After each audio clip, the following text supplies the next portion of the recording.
Hello guys, അപ്പം ഇന്ന് രാവിലെ തന്നെ നല്ല വെയിലായിരുന്നു കേട്ടോ. 8:30 മണിയാകുമ്പോഴേക്കും ഭയങ്കര വെയിലായിരുന്നു. അപ്പം ഇന്ന് രാവിലെ തന്നെ മുറ്റമൊക്കെ നോക്കി, ഇങ്ങനെ ചെടികളെയൊക്കെ നോക്കി. പൂക്കളൊന്നും അധികമില്ല, വളങ്ങളൊന്നും കൊടുക്കാറില്ല. ചെടികളൊക്കെ ഇല മാത്രമേ ഉള്ളൂ. അപ്പോഴാണ് ഇതാണ് പണിക്കാർ വരുന്നേ ഉള്ളൂ. ഇന്ന് രാവിലെ റോഡൊക്കെ കുത്തിപ്പൊളിച്ച് ഗെയിലിൻ്റെയൊക്കെ പണിയായിരുന്നു. പിന്നെ ഇന്നലെ രാത്രിയൊക്കെ നല്ല മഴയായിരുന്നു ഇവിടെ. അപ്പോൾ ചെടികളൊക്കെ നല്ല പച്ച കളറിൽ നിൽക്കുന്നുണ്ട്. പൂക്കളൊക്കെ നല്ല ഭംഗിയായി രാവിലെ കാണും. പക്ഷെ കുറവാട്ടോ പൂക്കളൊക്കെ, വളങ്ങളൊന്നും ഇട്ട് കൊടുക്കാറില്ല. അതുകൊണ്ട് പൂക്കളൊക്കെ കുറവാണ്. കാലങ്ങൾക്ക് ശേഷം ഒരു റോസൊക്കെ പൂത്തു, അതാണ് ഞാൻ കാണിച്ചത്. പിന്നെ ബ്രേക്ക്ഫാസ്റ്റ് കഴിച്ച് ഇഡ്ഡലി ഉണ്ടായിരുന്നു, ചമ്മന്തി ഉണ്ടായിരുന്നു, പിന്നെന്താണ് ചായ ഉണ്ടായിരുന്നു. അതിന് ശേഷം പിന്നെ നമ്മുടെ ഗുരു ChatGPT ചോദിച്ച് നമ്മൾ വർക്ക് ചെയ്യാൻ തുടങ്ങി. ഇന്ന് ChatGPT നോക്കിയിട്ടാണല്ലോ എല്ലാവരും വർക്ക് ചെയ്യുന്നത്. ഇതില്ലെങ്കിൽ താമസിയാതെ ആൾക്കാരുടെ ജോലി പോകും. അത് വേറൊരു കാര്യം, അത് സത്യാവസ്ഥയാണ്. മനുഷ്യനത് മനസ്സിലാക്കുന്നില്ല. Anyway vote.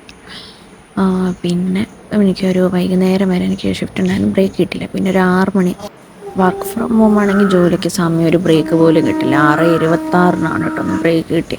അതിനുശേഷം ഒരു പുസ്തകമൊക്കെ വായിച്ചു. നല്ലൊരു പുസ്തകമാണ്, എല്ലാവരും വായിക്കണം. ഇന്ത്യൻ ഹിസ്റ്ററിയെക്കുറിച്ചുള്ളൊരു പുസ്തകമാണ്, നല്ല ബുക്കാണ്. ഇതൊരു 2 പേജ് വായിക്കുമ്പോഴേക്കും എൻ്റെ ഷിഫ്റ്റ് ബ്രേക്ക് കഴിയാനായി. 5 മിനിറ്റ് 10 മിനിറ്റൊക്കെ തരുള്ളൂ. അത് കഴിഞ്ഞാൽ വീണ്ടും ജോലിക്ക് കയറണം. പിന്നെയും കുറച്ച് നേരം പുസ്തകം വായിച്ചു ബോറടിക്കുമ്പോൾ. വർക്ക് ഫ്രം ഹോം ആണെങ്കിൽ പിന്നെ നമുക്ക് നിന്ന് തിരിയാൻ കൂടെ നേരം ഉണ്ടാവില്ല. നോർമൽ കമ്പനിയിലാണെങ്കിലും ജോലിയെങ്കിലും ഇപ്പോൾ കുറച്ച് സമയം കിട്ടും. എനിവേ വേറെ ഒന്നും എടുക്കാൻ പറ്റില്ല ഗൈസ്. അപ്പോൾ നാളെ നമുക്ക് കാണാം. ബൈ.